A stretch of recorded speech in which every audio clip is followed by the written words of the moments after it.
नमस्ते बच्चों, कैसे हैं? घर पर पढ़ाई हो रही है?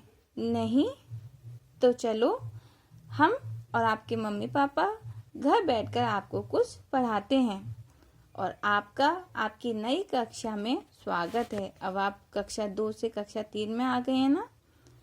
तो चलिए आज हम किस विषय में पढ़ेंगे? आज हम भाषा के विषय में जानेंगे। भाषा क्या है? प्यारे बच्चों, आपके बहुत से मित्र होंगे, आप उनसे बातचीत भी करते होंगे और वे भी अपने विचार, अपनी बातें आप सबको अवश्य बताते होंगे। आपके माता पिता, भाई बहन भी आपस में बातें करते हैं। और तो और दूसरे शहरों में रहने वाले आपके मामा, मामी, नाना, नानी आदि संबंधी यानी कि रिश्तेदार कभी दूरभाष अर्थात फोन पर तो कभी पत्र द्वारा अपनी बातें आप तक पहुंचाते हैं और आप उन तक पहुंचाते हैं। अब आप समझ ही गए होंगे कि इस संसार में सभी व्यक्ति बोलते और बातचीत करते हैं, परस्पर अपने विचार प्रकट करते हैं, अपने भावों और विचारों का आदान प्रदान करते हैं। अतः अपने मन के विचार दूसरों को बताने और दूसरों के विचार समझने के लिए हमें किसकी आवश्यकता पड़ती है? भाषा की।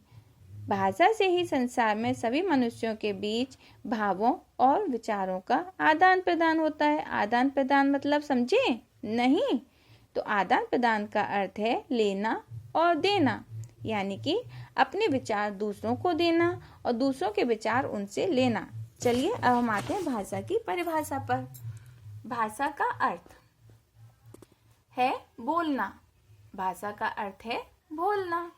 भाषा की परिभाषा: भाषा वह साधन है जिसके द्वारा हम अपने मन के भावों और विचारों का आपस में आदान प्रदान करते हैं। इसके द्वारा मनुष्य बोलकर अथवा लिखकर अपने विचारों का आदान प्रदान करते हैं। बच्चों, कई बार हम संकेतों के माध्यम से अपनी बात कहते हैं, जैसे चौराहे पर लगी हुई बत्ती भी आने जाने या रुकने का संकेत करती है। हम गर्दन हिलाकर हाँ या नहीं कहते हैं। ताली बजाकर अपना हर्ष या माथे पर हाथ रखकर अपनी निराशा या परेशानी दिखाते हैं। ये सब संकेत हैं, लेकिन बच्चों संकेतों द्वारा मन के भाव एक सीमा तक ही पहुंचाए जा सकते हैं, परंतु ये भाषा के अंतर्गत नहीं आते, क्योंकि हम सारी बातें संकेतों के माध्यम से नहीं कह सकते। अतः भाषा के दो मुख्य रूप हैं। कौन से? आइए देखते हैं। भाषा के रूप: लिखित भाषा और मौखिक भाषा। लिखित भाषा। लिखित भाषा किसे कहते हैं? लिखना, यानी कि जब हम लिखकर अपने भावों और विचारों को प्रकट करते हैं तो उसे लिखित भाषा कहते हैं। जैसे आपकी पाठ्य पुस्तकें लिखित रूप में है ना, लिखी हुई हैं। अखबार, सभी ग्रंथ लिखित भाषा के ही उदाहरण हैं। भाषा के लिखित रूप के द्वारा ही हम अपने ज्ञान व विचारों को एक पीढ़ी से दूसरी पीढ़ी तक पहुंचा सकते हैं। इसी कारण आज से हजारों वर्ष पूर्व लिखे वेदों का ज्ञान हमें आज भी प्राप्त होता है। अब हम आते हैं हमारी मौखिक भाषा पर। जब हम मौखिक मतलब बोलना, बोलकर कुछ कहना। जब हम बोलकर अपने भावों और विचारों को प्रकट करते हैं तो उसे हम मौखिक भाषा कहते हैं। जैसे रेडियो व दूरदर्शन पर प्रकाशित होने वाले कार्यक्रम, वाद विवाद एवं कविता पाठ मौखिक भाषा के उदाहरण हैं। बच्चों, जब लेखन कला का विकास नहीं हुआ था तब लोग अपने विचार मौखिक भाषा के माध्यम से ही पहुंचाते थे।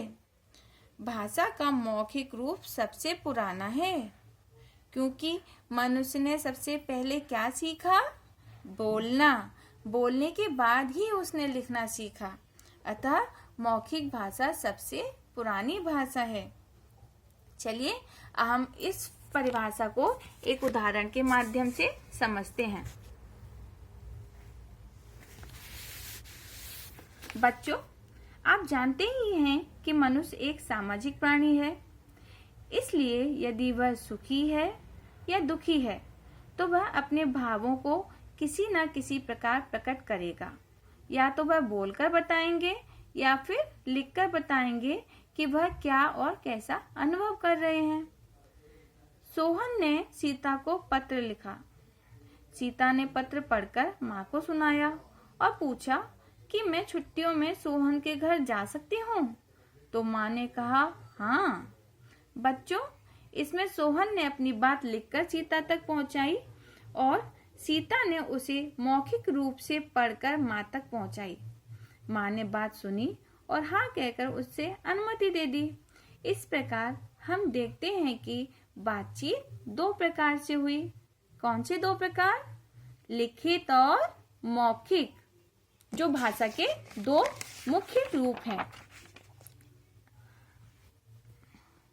अतः बच्चों, आप जान गए हो कि संसार में सभी मनुष्य बोलते और बात करते हैं। संसार में अनेक भाषाएं बोली जाती हैं, जैसे हिंदी, पंजाबी, तेलुगु, मलयालम, मराठी, संस्कृत, तमिल आदि। आज विश्व की सबसे अधिक बोले जाने वाली भाषाओं में हिंदी का दूसरा स्थान है। 14 सितंबर 1949 में भारत सरकार ने इसे राजभाषा के रूप में स्वीकार किया। अच्छा बच्चों, भाषा समझ में आई? अब हम इस भाषा से संबंधित एक अभ्यास पत्रिका देंगे जिसे आपको स्वयं पूर्ण करना है। ठीक है बच्चों? नमस्ते।